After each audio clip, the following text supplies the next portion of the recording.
Hello guys, today we will solve exercise 1.5 of class 9th NCERT और इसके जितने भी बेसिक कॉन्सेप्ट थे और जितने भी NCERT एग्जाम्पल्स थे हम लोग ऑलरेडी प्रीवियस वीडियोस में डिस्कस कर चुके हैं और मैंने सारे topic separate part wise discuss किए हैं। सो जिसने भी अभी तक वो वीडियोस नहीं देखे हैं वो पहले उन वीडियोस को देखें, देन इस वीडियो में आए जिससे कि उसे ये एक्सरसाइज क्लियर समझ में आए। Okay, so exercise 1.5 class 9th NCERT का जो फर्स्ट क्वेश्चन है वो है classify the following numbers as rational और इरेशनल। ओके, सो इस क्वेश्चन को करने से पहले हम थोड़ी सी बेसिक चीज़ें देख लेते हैं। फर्स्ट इज कि आपके रेशनल नंबर क्या होते हैं। ठीक है, अब सोच रहे होगे कि कैसा सिली सा क्वेश्चन पूछा है, लेकिन फिर भी बताइए रेशनल नंबर क्या होते हैं। ये जो आपके रेशनल नंबर होते हैं वो आपके किस फॉर्म में होते हैं, वो आपके हमेशा p/q फॉर्म में होते हैं और इसकी दो कंडीशन होती हैं।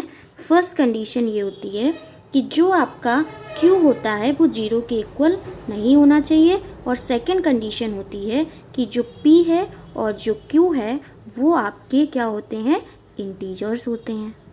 ठीक है, वो आपके क्या होते हैं, इंटीजर्स होते हैं। ये दो कंडीशन हमने पढ़ी हैं। ठीक है, साथ में हमने कुछ और चीज़ें भी पढ़ी हैं, वो भी हम आपको याद दिला देते हैं।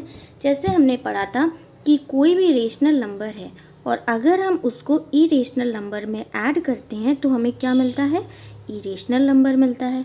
ठीक है, और कोई भी रेशनल नंबर है उससे अगर हम इरेशनल नंबर को माइनस करते हैं तो भी हमें इरेशनल नंबर मिलता है।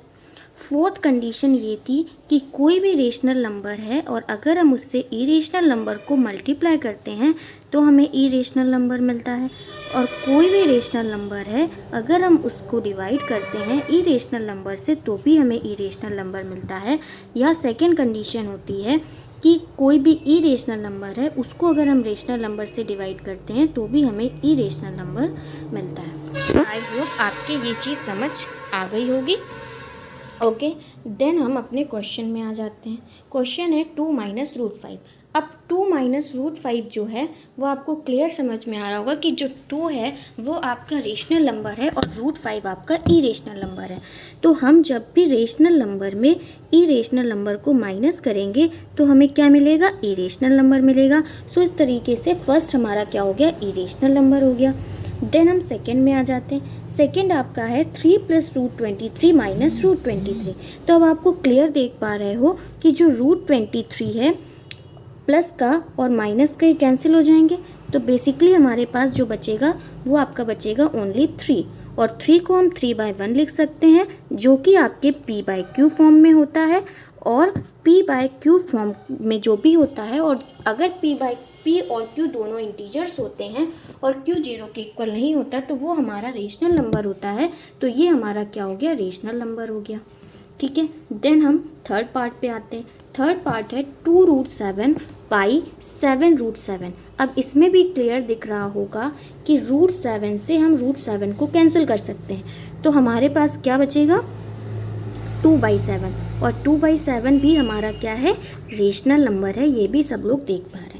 ठीक है, देन हम आते हैं फोर्थ पार्ट में। फोर्थ पार्ट में आपका 1/√2 है जो कि 1 होता है हमारा रेशनल और √2 होता है इरेशनल और जब हम इसको डिवाइड करेंगे तो हमें इरेशनल नंबर मिलेगा। तो हमारा फोर्थ पार्ट होगा इरेशनल। देन हम फिफ्थ पार्ट में आते हैं। फिफ्थ पार्ट है आपका 2π। पाई आपका क्या होता है, इरेशनल होता है और 2 आपका क्या है, रेशनल है और पाई क्या है, इरेशनल है। जब हम इन दोनों का मल्टीप्लाई करते हैं तो बेसिकली आपका इरेशनल आता है। अब 2π लिखा हुआ उसके बीच में कोई साइन नहीं है, इट मीन्स इसके बीच में मल्टीप्लाई का साइन और जब हम इसको मल्टीप्लाई करेंगे तो हमें इरेशनल नंबर मिलेगा। ओके, आई होप कि आपको फर्स्ट क्वेश्चन के सारे पार्ट अच्छे से समझ आए होंगे। ओके, अगर नहीं आए तो आप कमेंट बॉक्स में लिख दीजिएगा तो मैं आपको रिप्लाई कर दूँगी। देन हम सेकेंड पार्ट में आते हैं। सेकेंड पार्ट है simplify each of the following expressions. ठीक है, तो इसमें जो फर्स्ट क्वेश्चन है वो है 3 + √3 एक ब्रैकेट में और एक ब्रैकेट में 2 + √2। ठीक है, अब इस तरह की एक्सप्रेशंस हम लोग बहुत पहले वीडियोस में डिस्कस कर चुके हैं और उसके क्वेश्चन में हम किस तरह की एक्सप्रेशन में हम किस तरह की प्रॉपर्टी लगाते हैं वो भी हम डिस्कस कर चुके हैं। सो हम यहाँ पे क्वेश्चन सॉल्व कर लेते हैं। सो फर्स्ट क्वेश्चन है 3 + √3 और 2 + √2।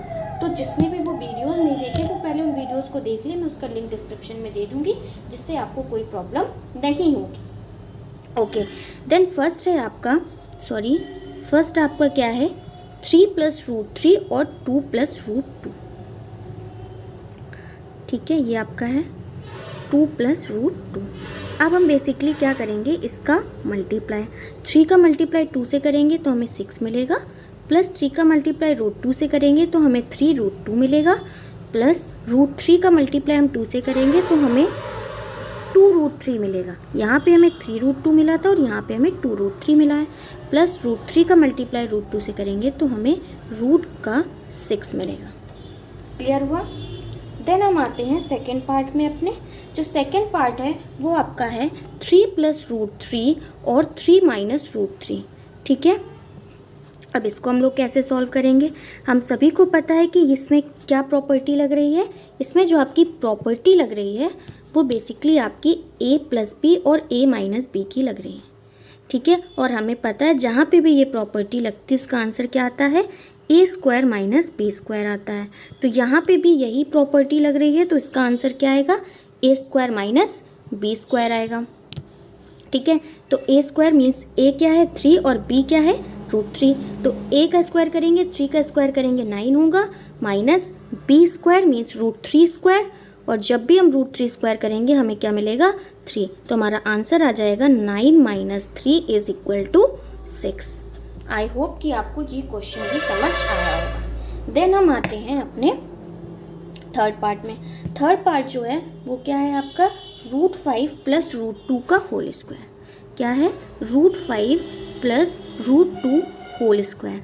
अब इसमें कौन सी प्रॉपर्टी लगेगी, जल्दी से सभी लोग बताओ। इसमें जो प्रॉपर्टी लगेगी वो लगेगी आपकी a + b होल स्क्वायर, और सभी को पता है कि ये आपका क्या होता है, a² + b² + 2ab होता है। और ये क्या है, a + b का होल स्क्वायर। तो इसका आंसर क्या आएगा, a² + b² + 2ab के केस में आएगा। तो अब हम यहाँ पे क्या करेंगे, a² मीन्स √5 का स्क्वायर, तो यहाँ पे हम लिख देंगे बेसिकली √5 का square, plus b² means √2² + 2ab means plus 2a क्या है √5 और b क्या है √2। ओके, देन हम इसको सॉल्व करते हैं। तो यहाँ पे क्या आएगा, √5 का स्क्वायर 5 हो जाएगा, प्लस √2 का स्क्वायर 2 हो जाएगा, प्लस 2 √5 का मल्टीप्लाई √2 से करेंगे तो हमें √10 मिलेगा। तो एक्चुअल में जो इसका आंसर आएगा वो आएगा 7 + 2√10। ठीक है, आई होप ये भी आपको क्लियर हो गया होगा। ओके, देन हम अपने नेक्स्ट पार्ट फोर्थ पार्ट में आते हैं। अगर हम इसमें फोर्थ पार्ट की बात करें तो जो आपका फोर्थ पार्ट है वो बिल्कुल ही सेकेंड पार्ट की तरह है। ठीक है, तो और यहाँ पे भी आपकी कौन सी प्रॉपर्टी लग रही है, a + b और a - b की प्रॉपर्टी लग रही है, जिसका आंसर क्या आता है, a² - b²। ठीक है, तो ये क्वेश्चन आप लोग खुद से सॉल्व करेंगे, और अगर कोई प्रॉब्लम होती है तो आप कमेंट बॉक्स में मुझे बता सकते हैं। देन हम आते हैं क्वेश्चन नंबर 3 में। क्वेश्चन नंबर 3 है कि recall pi is defined as the ratio of circumference से c टू इज डायमीटर से d, that is pi is equal to c/d। Question में कहा गया है कि जो आपका पाई है वो आपका c/d के इक्वल है। ठीक है, this seems to contradict the fact that pi is irrational. और ये ऐसा दिख रहा है कि पाई इरेशनल होता है, तो इस बात का विरोधाभास कर रहा है। मीन्स एक्चुअल में हमें पता है, वी नो, हमें क्या पता है, हमें इतना पता है कि जो हमारा पाई होता है वो आपका क्या होता है, वो आपका इरेशनल होता है, ये हमें पता है। ठीक है, तो इसमें ये बोल रहा है कि ये जो चीज़ है ये इस बात का विरोधाभास कर रही है। मीन्स इस क्वेश्चन के कहने का मतलब ये है कि ये जो c/d है ये आपका रेशनल नंबर है, रेशनल नंबर है। मीन्स कैसे इनका ये कहने का मतलब है, क्योंकि ये आपका p/q फॉर्म में दिख रहा है, और कोई भी नंबर p/q फॉर्म में होता है तो वो रेशनल नंबर होता है, ऐसा ज़रूरी नहीं है। इसके साथ कंडीशन भी होती है कि p और q दोनों क्या होने चाहिए, इंटीजर होने चाहिए। और अब अगर हम बात करें कि c क्या है और d क्या है, तो अब आप बताओ कि c क्या है और d क्या है।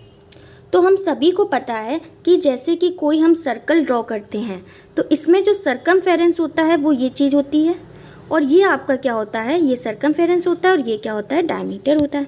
तो जब भी हम इसको किसी भी स्केल या किसी भी डिवाइस से मेजर करेंगे तो ज़रूरी थोड़ा ना है कि ये हमेशा हमें रेशनल नंबर ही मिले, कुछ ज़रूरी नहीं है। और क्वेश्चन में नहीं कहा गया कि ये हमें रेशनल नंबर ही मिलेगा, ये हमें इंटीजर भी मिल सकता है, ये हमें डेसिमल नंबर भी मिल सकता है, ये हमें रेशनल नंबर भी मिल सकता है और ये हमें इरेशनल नंबर भी मिल सकता है। और एक्चुअली में हमें पता है कि पाई इरेशनल है, पाई इरेशनल है, तो हमें क्या करना है, हमें एक्चुअल में पाई को इरेशनल ही लाना पड़ेगा। तो इस कंडीशन में अब जल्दी जल्दी कमेंट बॉक्स में बताइए कि ये इरेशनल किस कंडीशन में हो सकता है। तो अभी अभी हम पढ़ के आए हैं कि अगर आपका रेशनल को हम इरेशनल से डिवाइड करते हैं तो हमें इरेशनल मिलता है, और अगर हम इरेशनल को रेशनल से डिवाइड करते हैं तो भी हमें इरेशनल मिलता है। तो अब आपकी ये बात समझ में आ गई होगी आई थिंक, कि आपने ये बिल्कुल कंक्लूज़न निकाल लिया होगा कि हम बिल्कुल ईजिली कह सकते हैं कि या तो हमारा सी रेशनल होगा, आइदर सी इज इरेशनल, या तो हमारा सी इरेशनल होगा और डी इज इरेशनल, या तो फिर डी आपका इरेशनल होगा, या तो आपके दोनों ही इरेशनल होंगे। ये बात सभी को समझ में आ गई कि इसका कंक्लूजन क्या निकलेगा, या तो आपका सी इरेशनल होगा, या तो डी इरेशनल होगा, या तो दोनों ही इरेशनल होंगे। आई होप आपको ये चीज़ समझ में आ गई होगी। ओके, देन हम नेक्स्ट क्वेश्चन में आते हैं। अगर आपको इस क्वेश्चन में कोई प्रॉब्लम होती है तो आप हमसे कमेंट बॉक्स में पूछ सकते हैं, ठीक है। एक्चुअल में जो आपको एक क्वेश्चन दिया गया है कि represent 9.3 on the number line, ये थोड़ा सा हमसे रॉन्ग हो गया है। यहाँ पे आपका रूट 9.3 है, इसको आपको नंबर लाइन पे रिप्रेजेंट करना है, ठीक है। इसको नंबर लाइन पे रिप्रेजेंट करने के लिए हमें सबसे पहले क्या करना होता है, हमें सबसे पहले एक लाइन ड्रॉ करनी है ए बी, ठीक है। मान लो हमने ये ए बी लाइन ड्रॉ की, ये ए बी लाइन जो हमने ड्रॉ की है ये कितनी बड़ी होनी चाहिए, ये आपकी 9.3 सेंटीमीटर की होनी चाहिए। जो हमें ड्रॉ करना, भी हमने देखा कि हमें ये ड्रॉ करना है, नंबर लाइन पे ड्रॉ करना है रूट 9.3 को, तो इसी 9.3 के लेंथ की हमें जो लाइन है वो हमें ड्रॉ करनी है, जिसका नाम है ए बी। फिर हमें बी से सी, ये जो लाइन है बी से सी तक में एक लाइन इसी के आगे 1 सेंटीमीटर की ड्रॉ करनी है। अब एक बात बताओ, ए सी लाइन का मिड पॉइंट कहाँ होगा, ए सी लाइन का मिड पॉइंट कहाँ होगा, ए सी लाइन कितनी बड़ी है, ए सी लाइन में ए बी और बी सी आ रहा है, मीन्स 9.3 + 1 मीन्स 10.3 सेंटीमीटर की लाइन है, और इसका हाफ करेंगे तो हमें क्या मिलेगा 5.15, और वही इसका क्या होगा, मिड पॉइंट होगा। तो मान लेते हैं आप लोग स्केल से ड्रॉ करेंगे तो आपको कोई कन्फ्यूज़न नहीं होगा। तो हम ये मान लेते हैं कि ये इसका मिड पॉइंट यहाँ पे मिला है और ये आपका 5.15 है। अब हमें क्या करना है कि यहाँ पे आपको कंपास रखना है और ये आपको रेडियस बनानी है, और यहाँ पे कंपास रख के और इसको रेडियस बना के इस पूरी लाइन को आपको एक सेमी सर्कल ड्रॉ करना है। तो हम यहाँ से एक सेमी सर्कल ड्रॉ कर लेते हैं, ठीक है। तो ये आपका सेमी सर्कल यहाँ से ड्रॉ हो गया, ठीक है। उतना बिल्कुल सेमी सर्कल जैसा नहीं लग रहा है, आप लोग कंपास से ड्रॉ करेंगे तो बिल्कुल सही से ड्रॉ होगा, ठीक है। देन हमें क्या करना है कि इस बी लाइन से ए सी लाइन के परपेंडिकुलर एक लाइन ड्रॉ करनी है जो कि सेमी सर्कल को एक पर्टिकुलर पॉइंट पे कट करेगी। तो मान लेते हैं हमने यहाँ पे एक लाइन ऐसे ड्रॉ कर दी जो कि सेमी सर्कल को एक पर्टिकुलर पॉइंट पे कट कर रही है। तो उस जिस पॉइंट पे कट कर रही है हम उसका नाम दे देते हैं आपका डी, ठीक है। तो ये डी लाइन पे कट कर रही है। तो ये जो आपको बेसिकली लाइन मिली है यही है आपकी रूट 9.3 और रूट 9.3, ठीक है। एक मिनट,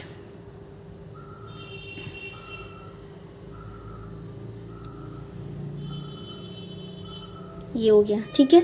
अब हमें इसको क्या करना है, नंबर लाइन पे ड्रॉ करना है। तो नंबर लाइन पे ड्रॉ करने के लिए आपको यहाँ पे कंपास रखनी है इस जगह पे, और यहाँ से आपको एक लाइन ड्रॉ करनी है। मान लेते हैं कि आपने इस तरीके से एक लाइन ड्रॉ की है, ठीक है, और यहाँ पे कहीं ये लाइन मिली। तो ये जो पॉइंट है ये वाला, यही आपका क्या है, रूट 9.3, जो कि आपने इस लाइन में ड्रॉ कर लिया नंबर लाइन पे। ठीक है, आई होप कि आपको ये समझ आया होगा और इसके पीछे का कॉन्सेप्ट कि भाई ऐसा क्यों हो जाता है ये हम लोग लास्ट वीडियो में डिस्कस कर चुके हैं, उसका लिंक मैं डिस्क्रिप्शन में दे दूंगी, इसलिए आप किसी भी कंफ्यूजन में मत रहिएगा कि ये कैसे हुआ। आप वो वीडियो देखिए तो आपके सारे डाउट्स क्लियर हो जाएंगे। देन हम क्वेश्चन नंबर 5 में आते हैं। ये इस एक्सरसाइज का लास्ट क्वेश्चन है। इसमें हमें क्या करना है कि डिनोमिनेटर को रेशनलाइज करना है। सो फर्स्ट है आपका 1/√7। हमें डिनोमिनेटर को रेशनलाइज करने की ज़रूरत कब पड़ती है? हमें तब पड़ती है जब आपका डिनोमिनेटर इरेशनल हो। ठीक है, तो अब अगर हमें उसे इरेशनल हो, तो जब भी हमारा डिनोमिनेटर इरेशनल होता है तो हमें उसको रेशनल में कन्वर्ट करना होता है। डिनोमिनेटर को ध्यान रखिएगा, हमें इसको डिनोमिनेटर को रेशनल में कन्वर्ट करना होता है। डिनोमिनेटर हमारा इरेशनल में कभी नहीं हो सकता, तो हमें उसको रेशनल में कन्वर्ट करना पड़ेगा और उसको कन्वर्ट करने के लिए हम कहते हैं कि हमें डिनोमिनेटर को रेशनलाइज करना पड़ेगा। ठीक है, रेशनलाइज करने का जो मेथड है वो हम लोग लास्ट वीडियो में ऑलरेडी पढ़ चुके हैं, लेकिन यहाँ एक्सरसाइज में क्वेश्चन है तो भी मैं आपको अच्छे से डिस्कस कर देती हूँ। तो जब भी आपका 1/√7 लिखा हुआ है और आपको कहा जाए कि आप डिनोमिनेटर को रेशनलाइज कीजिए, तो उसके लिए आपको क्या करना होगा कि √7 से ऊपर नीचे आपको मल्टीप्लाई करना होगा। जब आप ऊपर नीचे √7 से मल्टीप्लाई कर देंगे तो जो आपको वैल्यू मिलेगी वो क्या मिलेगी? √7 का मल्टीप्लाई √7 से करेंगे तो क्या मिलेगा? √7/7। अब आप लोग देख रहे हैं कि ये जो डिनोमिनेटर है ये आपका रेशनल नंबर में कन्वर्ट हो गया। समझ में आया कि हमें अगर डिनोमिनेटर इरेशनल है तो हमें उसको रेशनल में कन्वर्ट करना होता है डिनोमिनेटर को। इससे आपका न्यूमरेटर इरेशनल हो जाता है, उससे कोई फ़र्क नहीं पड़ता। हमें डिनोमिनेटर को रेशनलाइज करना मीन्स डिनोमिनेटर को रेशनल बनाना है। ठीक है, देन हम नेक्स्ट क्वेश्चन में आते हैं। अब अगर हमारे पास क्वेश्चन इस तरीके से है कि 1/√7 माइनस √6, अगर इस तरीके से है तो हमें क्या करना होता है? अभी तक तो हमारे पास कोई ना साइन था, कोई ना दूसरा नंबर था, बस एक नंबर था, तो हमने सिंपली कर दिया।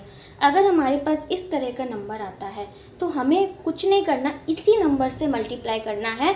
बस एक काम करना है कि साइन को अपोजिट कर देना है, मीन्स माइनस को प्लस कर देना है, और √6 वैसे ही करना है अपॉन। यहाँ पे भी क्या करना है? जिस नंबर से हमने ऊपर मल्टीप्लाई किया उसी नंबर से हमें नीचे करना है। ठीक है, बस हमें साइन इसका अपोजिट कर देना और हमें कुछ भी नहीं करना है। ये हो गया आपका। अब बस हम सिंपली इसको मल्टीप्लाई कर देंगे तो क्या हो जाएगा? √7 प्लस √6 और नीचे का मल्टीप्लाई करेंगे तो हमारे पास क्या आएगा? √7 का स्क्वायर 7 माइनस √6 का स्क्वायर 6। तो जब ये आया तो क्या आ गया? √7 प्लस √6 अपॉन में 1 आएगा। आप लिखो या ना लिखो, बात एक है। तो यही आपका क्या हो गया? आंसर हो गया। देन हम थर्ड पार्ट पे आते हैं। थर्ड पार्ट है आपका, क्या है देख लेते हैं, 1/√5। अब इस क्वेश्चन में हमें किसका ऊपर नीचे मल्टीप्लाई करना होगा ये आप हमें कमेंट बॉक्स में जल्दी से बताएंगे। बताइए। वेरी गुड, हमें किसका मल्टीप्लाई करना होगा? √5 माइनस √2, और नीचे भी हमें किसका मल्टीप्लाई करना होगा? √5 माइनस √2। ठीक है, समझ में आया? ठीक है, अब हम क्या करेंगे? क्यों किया? क्योंकि यहाँ प्लस का साइन था इसलिए हमने यहाँ पे माइनस का लगा दिया। ठीक है, अब जब हम इसका मल्टीप्लाई करेंगे तो हमें क्या मिलेगा? जल्दी से बताइए, हमें क्या मिलेगा?